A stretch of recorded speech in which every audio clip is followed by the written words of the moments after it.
ನಮಸ್ತೆ ನನ್ನ ಪ್ರಿಯ ವೀಕ್ಷಕರೇ, ನಮ್ಮ ರಕ್ಷಾ ಚಾನಲ್ಗೆ ಸ್ವಾಗತ.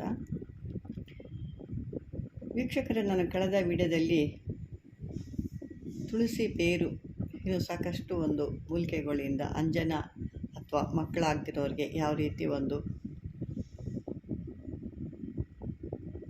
ಕೊಟ್ಟಾಗ ಅದು ಮಕ್ಕಳಾಗುತ್ತೆ ಅಥವಾ ಅಂಜನದಿಂದ ಹೇಗೆ ವಶ ಮಾಡ್ಕೋಬೋದು, ಸ್ತ್ರೀ ಪುರುಷರನ್ನ ಯಾವ ರೀತಿ ಮಾಡ್ಕೋಬೋದು ಅಂತ ನಾನು ಹೇಳಿದ್ದೆ. ಮುಂದಿನ ವಿಷಯದಲ್ಲಿ ಕೂಡ ನಾನು ಅದೇ ರೀತಿಯಲ್ಲಿ ಹೇಳ್ತೀನಿ ಅಂತ ಹೇಳಿದ್ದೆ. ಈಗ ಅದೇ ಇದರಲ್ಲಿ ಇನ್ನೂ ಕೆಲವೊಂದು ಮೂಲಿಕೆ, ಇದು ಸಾಮಾನ್ಯವಾಗಿ ಎಲ್ಲ ಕಡೆ ಸಿಕ್ಕಲ್ಲ, ಮೊದಲು ಇತ್ತು, ಈಗಿದು ಸಿಗ್ತಾ ಇಲ್ಲ. ಇದು ಒಂದು ಅದ್ಭುತವಾದಂಥ ಬೇರು. ಗಂಡ ಹೆಂಡತಿ ವಶೀಕರಣಕ್ಕಂತೂ ಭಾಳ ಏಳಿಸಿ ಮಾಡಿದಂಥ ಒಂದು ಬೇರಿದು. ಈ ಬೇರು ಮತ್ತು ಈ ಒಂದು ತುಳಸಿ ಎರಡನ್ನು, ತುಳಸಿ ಬೇರನ್ನು ಇದು ಮಾಮೂಲಿಯಾಗಿ ಏನೇನಕ್ಕೆ ಅಂದರೆ ಈ ಒಂದು ಅಂಜನವನ್ನು ನೀವು ಹಚ್ಕೊಳ್ಳೋದ್ರಿಂದ ಅವರಿಗೆ ಸರ್ವಜನ ವಶ್ಯ, ರಾಜವಶ್ಯ, ಸ್ತ್ರೀವಶ್ಯ, ಸರ್ವ ಕಾರ್ಯವಶ್ಯ, ವ್ಯಾಪಾರ ಅಭಿವೃದ್ಧಿ, ಹೀಗೆ ಹೋದ ಕಡೆ ಎಲ್ಲ ಅವರ ಒಂದು ಹೇಳ್ತೀವಿ ಅವರಿಗೆ ಆ ಒಂದು ಕೆಲಸಗಳು ಆಗುತ್ತೆ. ಎಲ್ಲೇ ಹೋದರೂ ಅವ್ರಿಗೆ ಒಂದು ಸನ್ಮಾನ, ಮಾನ, ಗೌರವ ಅನ್ನೋದು ಸಿಗುತ್ತೆ ಅಂತ ಒಂದು ಅದ್ಭುತವಾದಂಥ ಅಂಜನ ನೀವು ಕೂಡ ಇದನ್ನು ತಯಾರು ಮಾಡ್ಕೋಬೋದು. ಇದಕ್ಕೆ ಕೂಡ ನೀವು ತುಳಸಿ ಬೇರನ್ನೇ ಬೇಕು, ಮತ್ತು ಕಾಡು ವೃಷ್ಟಿ, ಇದೆ ಕಾಡು ವೃಷ್ಟಿ, ಕಾಡು ವೃಷ್ಟಿ ಅಂತ ಹೇಳ್ತಾರೆ. ಈ ಒಂದು ಕಾಡು ವೃಷ್ಟಿ ಅಥವಾ ಕಾಡು ವೃಷ್ಟಿಯನ್ನು ನೀವು ತಗೋಬೇಕಾಗತ್ತೆ. ಇದನ್ನೆಲ್ಲ ಸಿದ್ಧಿ ಮಾಡಿ ತಗೋಬೇಕು. ಕೆಲವೊಬ್ಬರಿಗೆ ಈ ಗಿಡ ಯಾವುದು ಅಂತಲೂ ಗೊತ್ತಿರೋದಿಲ್ಲ, ಯಾಕೆ ನಮಗೂ ಸಿಗ್ತಾಯಿಲ್ಲ ಗಿಡ. ಗೊತ್ತಿದ್ದರೆ ನಾನು ಗಿಡನೇ ನಿಮಗೆ ತೋರಿಸ್ತಾ ಇದ್ದೆ.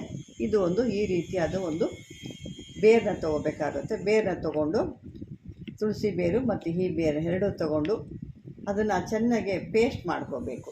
ಇದು ಗಂಡಂದಿರು ಭಾಳ ಮನೆಯಲ್ಲಿ ತೊಂದರೆಗಳು ಕೊಡ್ತಾವ್ರೆ, ಬೇರೆ ಎಣ್ಣೆ ಸವಾಸ ಮಾಡಿದ್ದಾರೆ, ಮನೆ ಕಡೆ ನಮಗೆ ಒಂದು ಯಾವುದೇ ರೀತಿ ನೋಡ್ತಾ ಇಲ್ಲ, ನಮ್ಮನ್ನು ಒಂದು ಬೀದಿ ಪಾಲ್ ಥರ ಮಾಡಿದ್ದಾರೆ, ನಮ್ಗೆ ಯಾವುದೇ ರೀತಿ ಒಂದು ಹಣಕಾಸು ತೊಗೊಂಡೋಗಿ ಬೇರೆ ಒಂದು ಹೆಣ್ಣಿಗೆ ಕೊಡ್ತಾ ಇದ್ದಾರೆ, ಮನೆಯಲ್ಲಿ ಮಕ್ಕಳು ಹೆಂಡ್ತಿನ ಏನು ನೋಡ್ತಾ ಇಲ್ಲ, ನಮ್ಮ ಒಂದು ಯಾವುದೇ ಒಂದು ಖರ್ಚು ವೆಚ್ಚಕ್ಕೆ ಹಣ ಕೊಡ್ತಾ ಇಲ್ಲ, ಈ ಒಂದು ಕೆಟ್ಟ ಚಾಳಿನ ಬಿಡಬೇಕು ಅಂತ ಸಾಕಷ್ಟು ಹೆಣ್ಮಕ್ಳು ಕೇಳ್ತಾ ಇರ್ತೀರ. ಅಂಥ ಒಂದು ವಿಚಾರಕ್ಕೆ ಇದನ್ನು, ಯಾಕೆಂದರೆ ಇಲ್ಲಿ ಪೂರ್ತಿ ಕೊಡಲಿಕ್ಕೆ ಕಷ್ಟ ಆಗುತ್ತೆ. ಯಾಕೆಂದರೆ ನಾವು ಒಳ್ಳೆಯದಕ್ಕೆ ಅಂತ ಕೊಡ್ತೀವಿ, ಅದನ್ನು ಕೆಟ್ಟದಕ್ಕೆ ಬಳಸ್ಕೊಳ್ಳೋದು ಜಾಸ್ತಿ ಆಗುತ್ತೆ.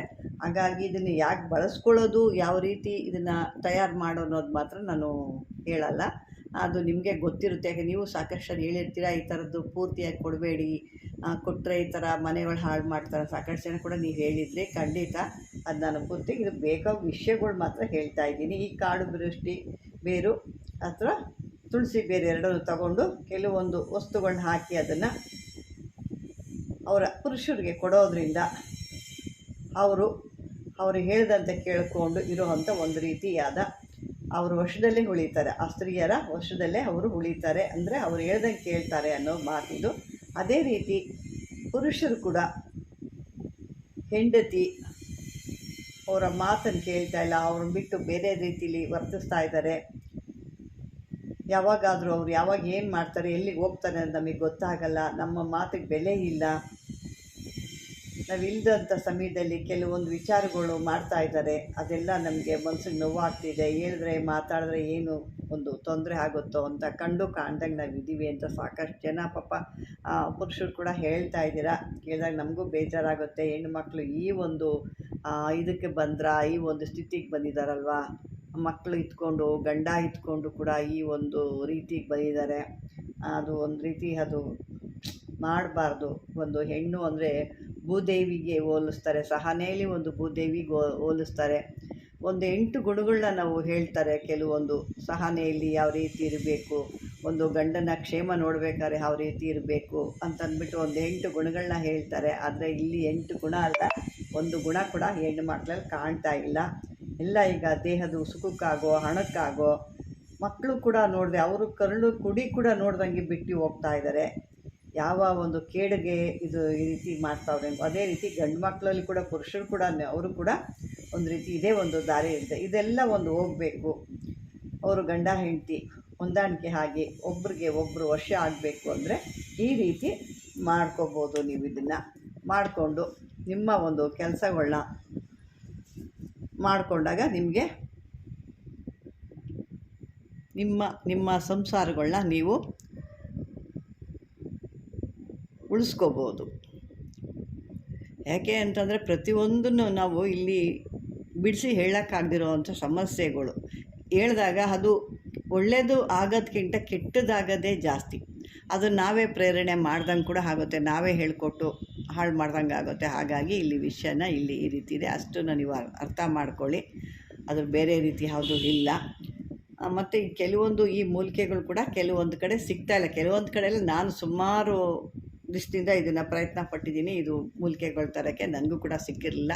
ಯಾವುದೋ ಒಬ್ಬರ ಹತ್ರ ಮಾತ್ರ ನನಗೆ ಸಿಕ್ಕಂಥದ್ದು. ಹಾಗಾಗಿ ಆ ಥರ ಒಂದು ಇದ್ದಾಗ ನೀವು ಅದನ್ನು ಪ್ರಯತ್ನ ಪಟ್ಟು ನಿಮ್ಮ ಒಂದು ಸಂಸಾರನ, ಅದು ಪುರುಷ ಆಗ್ಬೋದು ಸ್ತ್ರೀ ಆಗ್ಬೋದು, ಸಂಸಾರಗಳು ಉಳಿಸ್ಕೊಳ್ಳಿ ಅಂತ ಹೇಳ್ತೀನಿ. ಮತ್ತು ಇದನ್ನು ತಯಾರು ಮಾಡಬೇಕಾದ್ರೆ ಕೆಲವೊಂದು ಮಂತ್ರ ಕೂಡ ಇರುತ್ತೆ. ಆ ಮಂತ್ರ ಕೂಡ ನೀವು ಹೇಳ್ಕೋಬೇಕಾಗುತ್ತೆ. ಸುಮ್ಮನೆ ನೀವು ಅದನ್ನು ಮಾಡೋದಲ್ಲ, ಆ ಮಂತ್ರ ಕೂಡ ಇರುತ್ತೆ. ಆ ಮಂತ್ರ ಕೂಡ ಹೇಳ್ಕೊಬೋದು. ನಾನು ಬೇಕಾದ್ರೆ ಈ ಮಂತ್ರನ ನಿಮಗೆ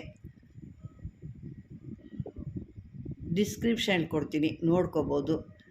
ಕೆಲವ್ರಿಗೂ ಏಕೆ ಚಿಕ್ಕದಾಗಿದ್ದರೆ ಚಿಕ್ಕದಾಗಿದ್ದರೆ ನಾನು ಹೇಳ್ಬೋದು. ಇದು ಸ್ವಲ್ಪ ದೊಡ್ಡದಾಗಿರೋದ್ರಿಂದ ಹೇಳೋಕ್ಕೆ ಕಷ್ಟ ಆಗುತ್ತೆ.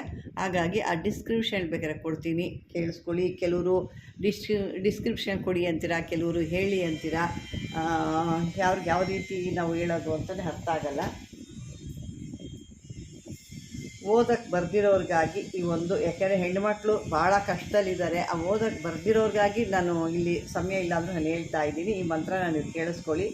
ಓಂ ಲಲಿತಾಂಗ ಭೂಷಣೆ ತ್ರಿಭುವನ ಭೂಷಣೆ ತಿಲಕ ಸರ್ವಜನ ವಶಂ ಕರೆ ಜೃಹಣೆ ಭ್ರೂಂ ಸ್ವಾದಿ ಸ್ವಾಹ. ಇದು ಒಂದು ಒಳ್ಳೆಯ ದಿವಸ ಇದನ್ನು ಮಾಡಬೇಕಾಗುತ್ತೆ.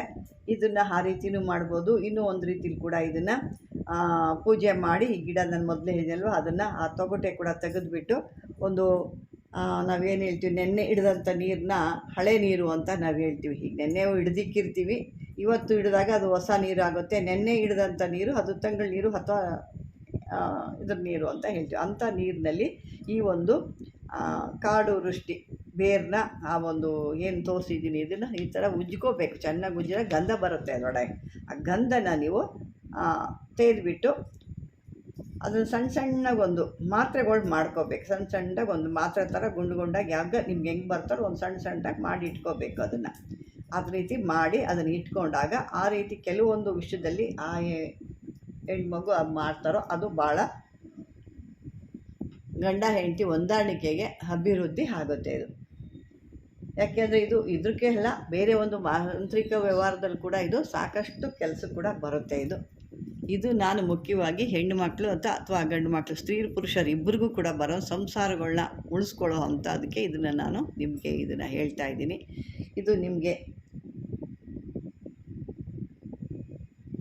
ಇದೆಲ್ಲರೂ ಸಿಕ್ಕಿದ್ರೆ ಇದನ್ನು ತಗೊಂಡು ನೀವು ಪ್ರಯತ್ನ ಪಡಿ ಅಂತ ಹೇಳ್ತೀನಿ. ಅದೇ ರೀತಿ ಇದನ್ನು ಬೇಕಾದವರು ನನ್ನ ಚಾನಲ್ಗೆ ಕರೆ ಮಾಡಿ ತಗೋಬೋದು ಅಂತ ಹೇಳ್ತಾ, ವೀಕ್ಷಕರೇ ಮೊದಲಾಗೆ ವಿಡಿಯೋ ನಿಮ್ಗೆ ಇಷ್ಟವಾದರೆ ಲೈಕ್ ಮಾಡಿ, ಶೇರ್ ಮಾಡಿ, ಆದಷ್ಟು ಶೇರ್ ಮಾಡಿ ಅಂತ ಹೇಳ್ತಾ ಸಬ್ಸ್ಕ್ರೈಬರ್ ಮಾಡ್ಕೊಳ್ಳಿ ಅಂತ ಹೇಳ್ತಾ ಧನ್ಯವಾದಗಳು.